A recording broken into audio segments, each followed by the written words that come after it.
The Americans have been very clear ever since the beginning of the Donald Trump presidency that they regard the North Korean nuclear program as a massive threat. So they are determined to denuclearize the Korean Peninsula and essentially to try to scrap the North Korean nuclear program. Rocket Man is on a suicide mission for himself and for his regime. It's not at all clear that North Korea is prepared to do this, but having applied a lot of economic pressure and having used very bellicose rhetoric, Trump is now, I think, going to try to persuade Kim Jong Un face to face that there's a better future on offer, that perhaps in return for economic aid, in return for a peace treaty, North Korea might be tempted down the path of denuclearization. The great unknowable is whether North Korea is actually interested in what the Americans demand, the scrapping of the North Korean nuclear program.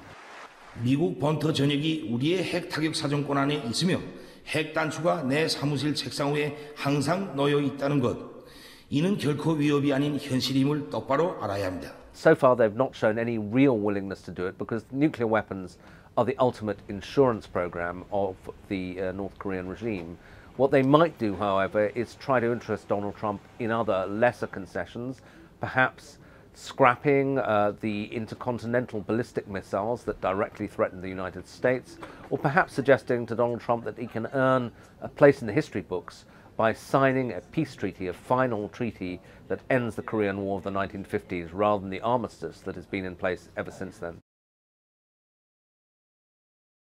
If the two sides stick to their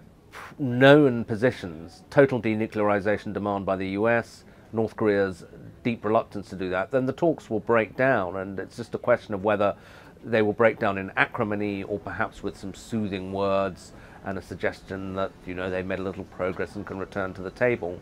However, these things are very unpredictable when you get two leaders in a room together, particularly when the leaders are as volatile as Donald Trump and Kim Jong Un. And I know that some of America's allies are a little concerned that Trump, under the pressure of the moment, may make some major concessions and, for example, just agree to a peace treaty in return for some promises